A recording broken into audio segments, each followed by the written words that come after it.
que se llama Costumbres Funerarias.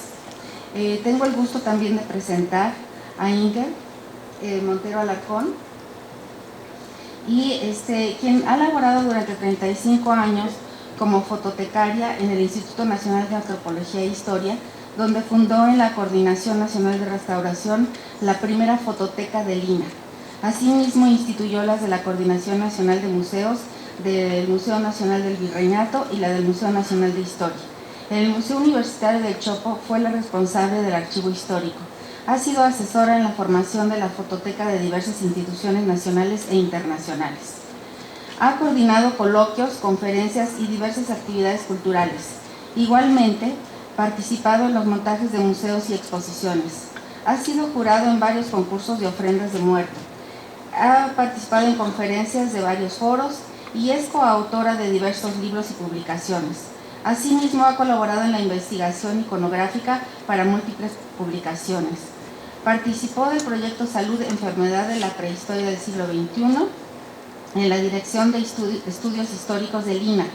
Es integrante del Seminario Permanente de Iconografía en la Dirección de Etnografía y Antropología Social. Creadora del libro Club del Chopo, dependiente de la Secretaría de Cultura de la Ciudad de México, en donde lo primordial es el fomentar la lectura. Desde hace 7 años coordina el Seminario de Estudios sobre la Muerte, con sede en el Museo Nacional de la Revolución. Así que con mucho gusto. Gracias.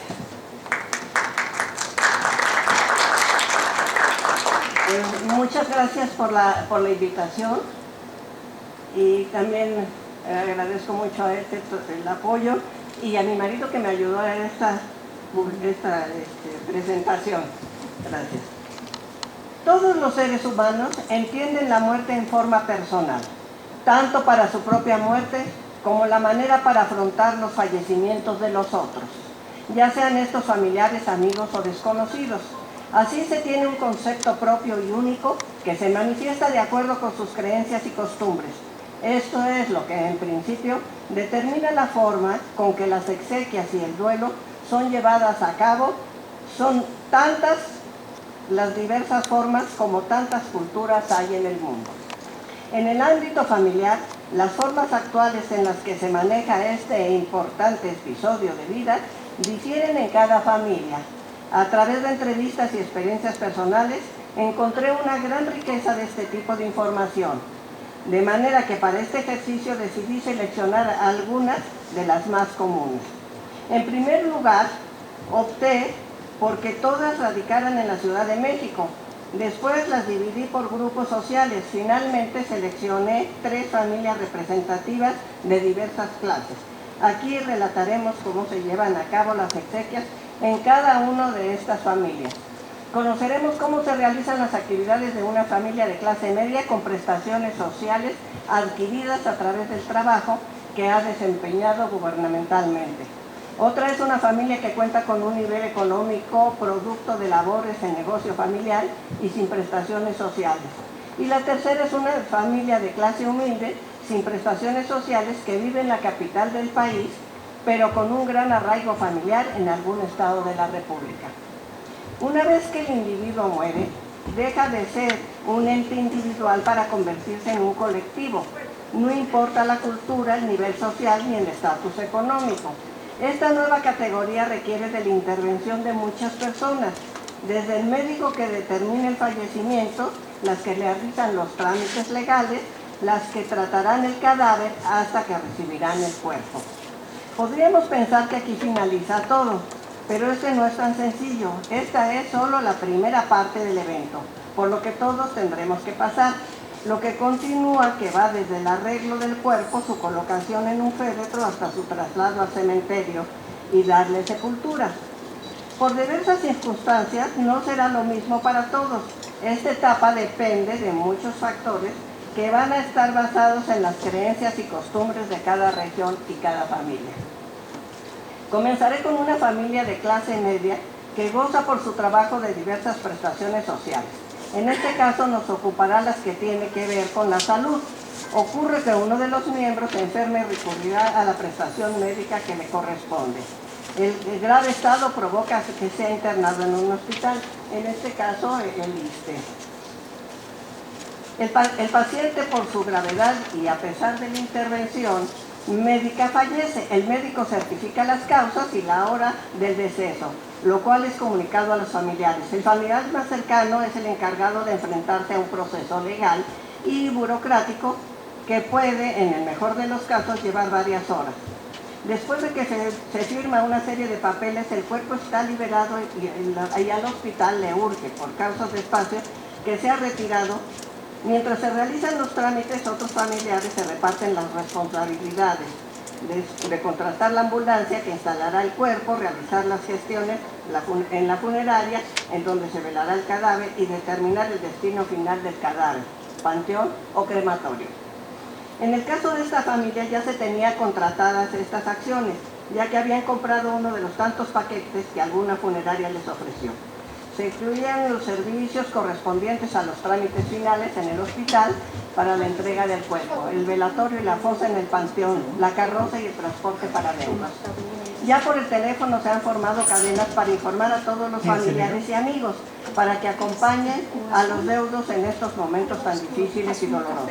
Por fin todo está arreglado en el hospital y la ambulancia sale del velatorio. Al llegar a la funeraria, los expertos tratarán el cuerpo, vestirán al difunto con las ropas que el familiar decida y lo maquillarán para que esté presentable. Lo colocarán en la caja y lo acomodarán en la capilla ardiente con un cirio en cada una de las esquinas. Esta familia es católica, así que se adornará el espacio con un crucifijo. Ahora sí, ya está todo listo para recibir a los asistentes, quienes seguramente llegarán con flores y arreglos propios del caso. No faltará la corona enviada por la institución laboral o el sindicato. Pasarán toda la noche velando al difunto entre pláticas, llantos y rezos. Al acto de presencia la tía o la vecina o la amiga que dirigirá el rosario.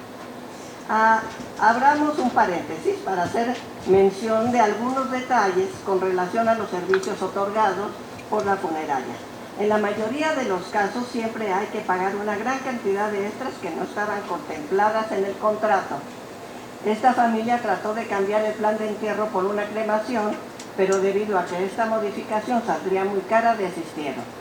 Siempre es costumbre ofrecer café o un refrigerio a los acompañantes, pero como no se permite por cuestiones de higiene introducir bebidas ni alimentos, este servicio requirió de un cargo extra.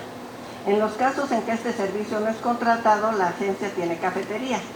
Hoy en día muchos velatorios acostumbran, por seguridad, cerrar las instalaciones antes de la medianoche y abrir por la mañana del día siguiente. Aquí la familia optó por pasar la noche velando.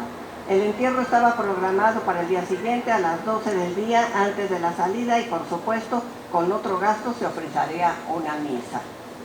Llegó la hora de partir y los asistentes abordarán sus coches. Los que no tienen o los prefieran subirán al transporte que los llevará al panteón. Con la carroza al frente saldrán todos juntos en un largo cortejo fúnebre. En la capilla del panteón se ofrecerá una misa de cuerpo presente, lo que origina un nuevo gasto. Al final, entre varios familiares, cargarán el ataúd hasta la fosa correspondiente, donde los sepultureros, cuya propina cerrará la cuenta, ya hicieron los trabajos necesarios. El descenso del ataúd irá acompañado de algunos llantos de despedida, mientras que las paladas de tierra lo cubren. El féretro caerán algunas flores y algún deudo dirigirá palabras exaltando la vida y la ya ausencia del difunto. Al despedirse se les informará el lugar y la hora en que se realizará una misa comunitaria a los 9 días. Este difunto, como muchos otros de hoy en día, no tendrá rosarios. Se argumenta que como no hay lugar en casa y todos trabajan, no será posible realizar este ritual. Esta noche solo algunos, los más cercanos, estarán en la casa mirando a ese lugar ya vacío. Nuestra segunda familia representa la clase baja. La mayoría de los integrantes son comerciantes o desempeñan oficios varios. Como no tienen prestaciones, en el caso de la salud, tienen que recurrir a la medicina particular o instituciones de gobierno gratuitas, tales como la Secretaría de Salubridad. En el suceso que nos ocupa, el fallecimiento ocurrió en el Hospital de Balbuena. Al igual que en el suceso anterior, los trámites legales y burocráticos son muy semejantes, hasta la entrega del cadáver. La diferencia comenzará al decidir el tipo y el lugar del velorio, así como del ceremonial del entierro. Mientras corren los trámites, algunos se dedicarán a la tarea de localizar la funeraria que ofrezca los servicios necesarios de acuerdo con lo estipulado por las costumbres o por las decisiones familiares y cuyos costos estén de acuerdo con la capacidad económica. Generalmente se reúne dinero entre toda la familia, sin faltar que los amigos y los vecinos cooperen voluntariamente.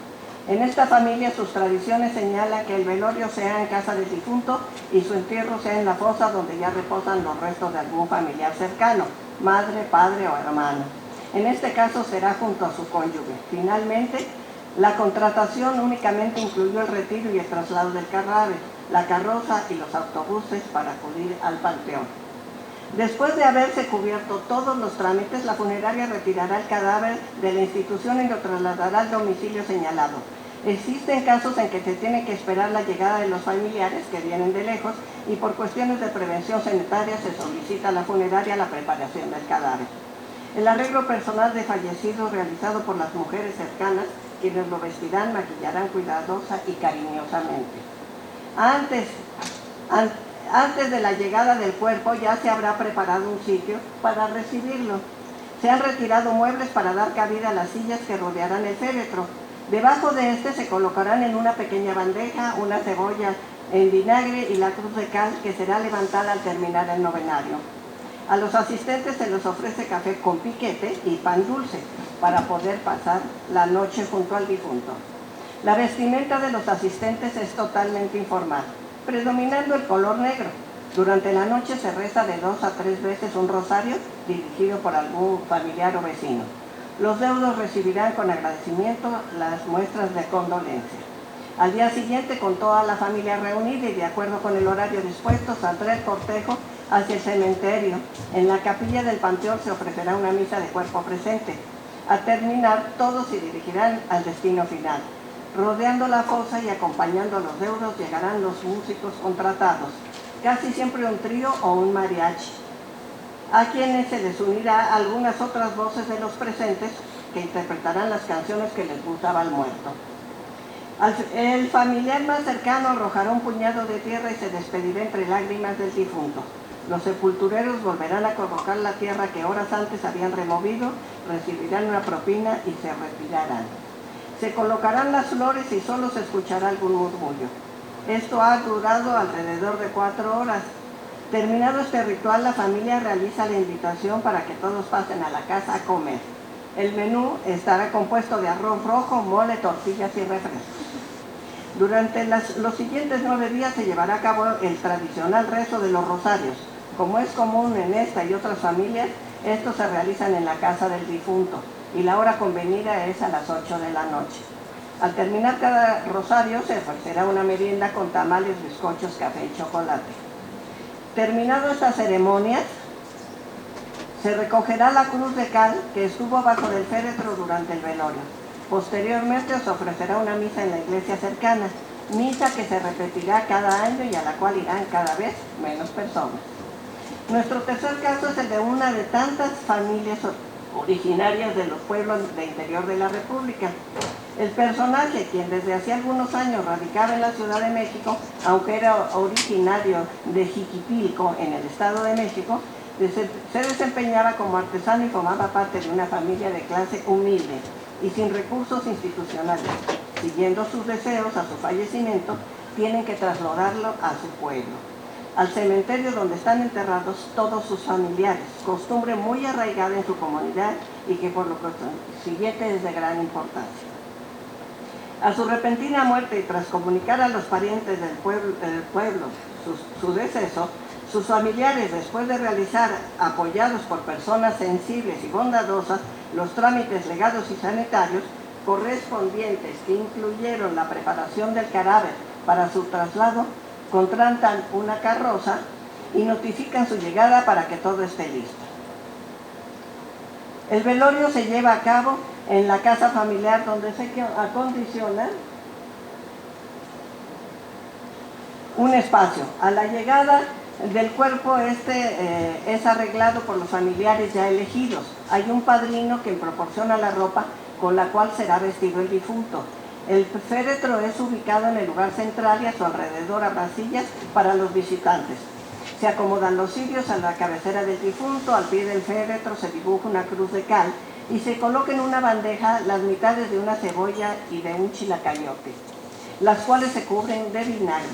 La tradición de esta familia señala que los asistentes se irán colocando una veladora alrededor de la cruz de cal hasta formar una doble cruz.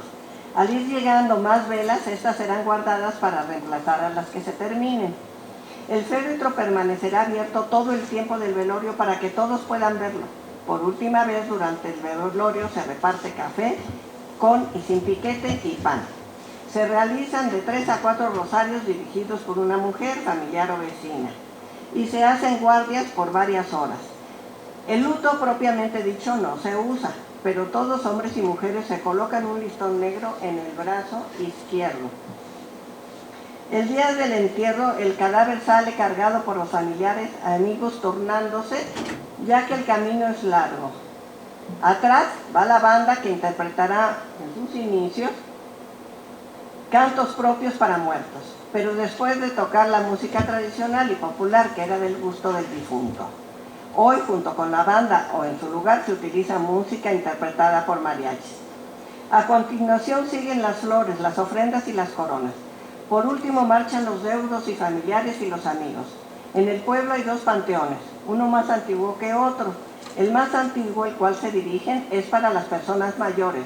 Los jóvenes se entierran en el más reciente. Los 2 son panteones municipales. Al pasar por la iglesia del pueblo, se ofrece una misa de cuerpo presente. En el panteón hay una capilla donde se coloca el féretro y se deja descansar por 1 hora, mientras se cantan canciones religiosas propias de la muerte. Posteriormente se traslada a la fosa donde se deposita el féretro y se cubre de tierra para finalmente tapizarse de flores. Una cruz de madera proporcionada por el padrino se enterrará sobre el montículo de tierra cuando termine el novelario, ya que la lápida se colocará en el mejor de los casos en algún aniversario del fallecimiento. Del panteón regresarán a la casa donde se dará una comida para todos los acompañantes. Es costumbre que los habitantes del pueblo cooperen con despensa y en la preparación de los alimentos. El menú incluirá arroz, mole con pollo, guajolote, frijoles, tortillas y todo tipo de bebidas. En cuanto al novelario, los rosarios se realizarán en la casa donde se llevó a cabo el velorio. El último día se llevará a cabo el levantamiento de la cruz de cal, cuyos restos, junto con los de la cebolla y el chilacayote, se colocarán en una caja de cartón, la que se enterrará en la tumba de tal manera que cuando se coloque la lápida, esto quede debajo. Después cada año se oficiará una misa. El velorio y el entierro son rituales muy importantes. No importa religión o cultura.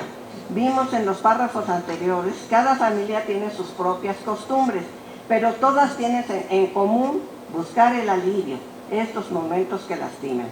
Es por eso que lo que para todos, la reunión de familiares y amigos, el apapacho, la compañía, las palabras de aliento, el apoyo incondicional y la ayuda económica, cumplen las funciones necesarias de condolencia para que los individuos que han perdido a un ser querido. Es aquí donde el sufrimiento se puede manifestar libremente. Podríamos decir que es el velorio donde se inicia el proceso real del duelo. Duelo que puede durar mucho o poco tiempo, pero donde el saber con quiénes se cuenta es siempre un buen inicio. Tengo algunas consideraciones, pero que ya no se puede leer por el tiempo, pero bueno, si hay alguna pregunta, después contestaremos. Muchas gracias.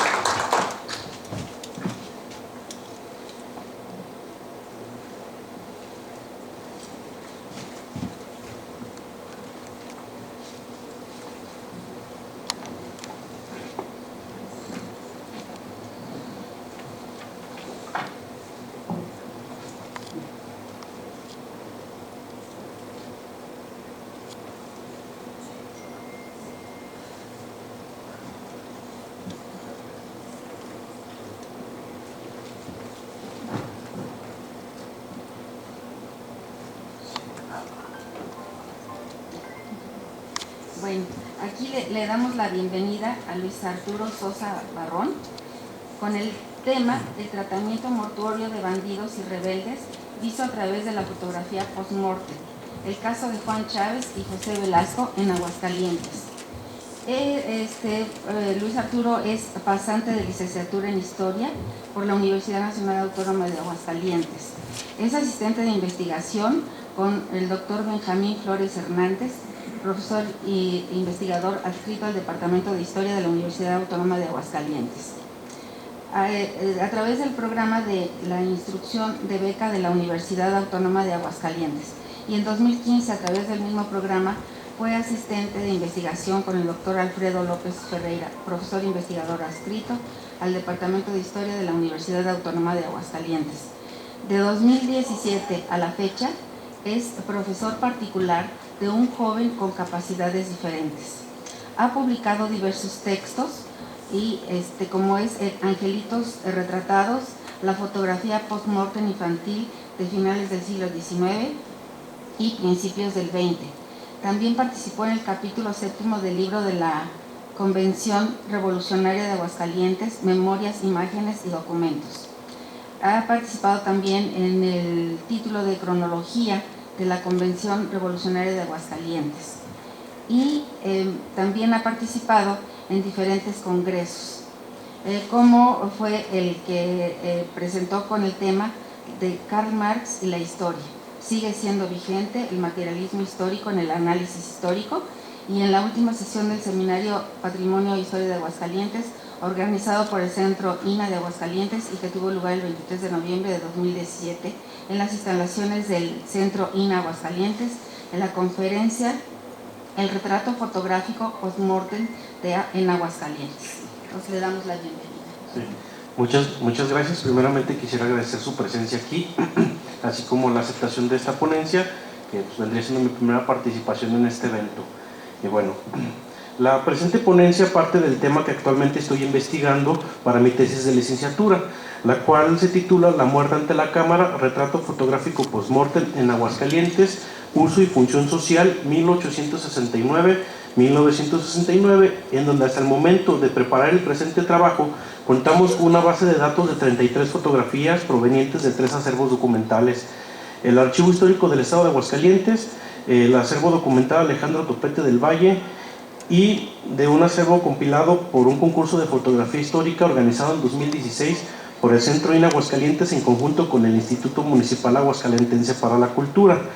Originalmente nuestra intención era estudiar solo las denominadas fotografías de angelitos, pero al momento de estar buscando los acervos anteriormente mencionados nos encontramos con algunas muy particulares, las cuales retrataban a cadáveres de cristeros y bandidos del siglo XIX, por lo que decidimos trabajarlas también, para lo cual se dispuso que en el capítulo que originalmente iba a estar dedicado a los retratos de adultos, albergar a esos personajes que, al menos hasta donde hemos investigado, no han sido muy trabajados como parte de la línea temática de la fotografía post-mortem.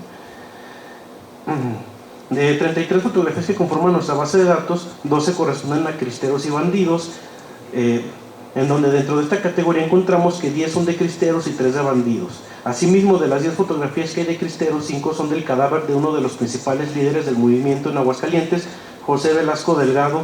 3 son de un cristero desconocido hasta el momento, y las otras 2 son 2 conjuntos de cadáveres, mientras que las 3 que corresponden a salteadores del siglo XIX muestran el cadáver de uno de los más famosos caballeros de Aguascalientes, Juan Chávez.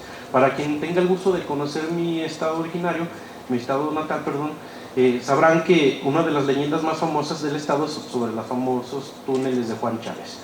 Más adelante les explicaré por qué de esto. La siguiente, por favor.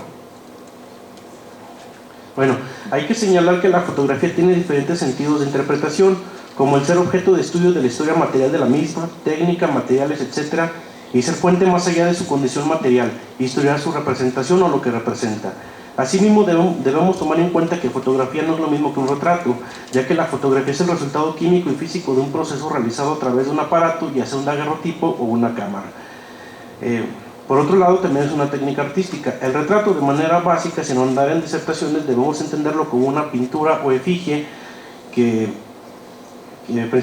una persona principalmente que busca describir la figura o el carácter o las cualidades físicas o morales de la persona.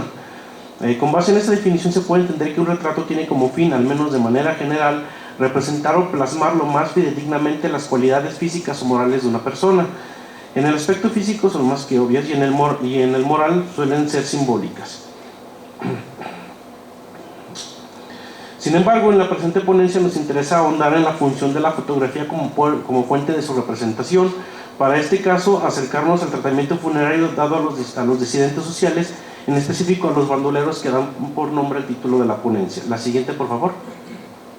Bueno, hay que señalar que por disidente social entendemos, al menos de una definición muy básica, aquel sujetos que se separa de la común doctrina, creencia o conducta, además de que en el caso particular de los personajes que nos acontecen, debemos enmarcarlos dentro de lo que Erich Hobsbawm denomina como bandidaje social. Si bien es cierto que dentro de esta línea temática hay mucho debate teórico de por medio, por cuestiones prácticas nos vamos a quedar con la que nos ofrece Hobsbawm, que cito: fenómeno universal y que permanece virtualmente igual a sí mismo, es poco más que una protesta endémica del campesino contra la opresión y la pobreza, un grito de venganza contra el rico y los opresores, un sueño confuso de poner algún coto a sus arbitrariedades o enderezar entuertos individuales. Sus ambiciones son pocas. Quiere un mundo tradicional en el que los hombres reciban un trato de justicia, no un mundo nuevo. Carece prácticamente de ideología o organización política. Fin de la cita. Asimismo, cabe recordar que a menudo la muerte guarda relación con la propia concepción de qué es la vida. Además, debe abordarse la distinción entre el punto de vista del individuo, de su red de vínculos personales, de la sociedad de la que pertenece y de las sociedades o clases sociales contenientes de la que no forma parte. En este ejemplo podemos ver dos fotografías de 1927.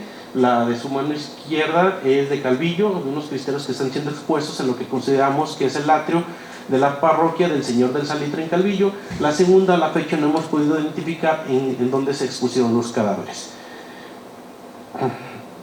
Para el caso de los disidentes, sabemos que una de las características de su tratamiento mortuorio era la ejecución pública y la exhibición de su cadáver con el objetivo de mandar un mensaje de advertencia, aunque las formas dependían de las circunstancias, ya que debido a que muchos de estos personajes vivían a salto de mata, no siempre era posible ejecutarlos de manera pública.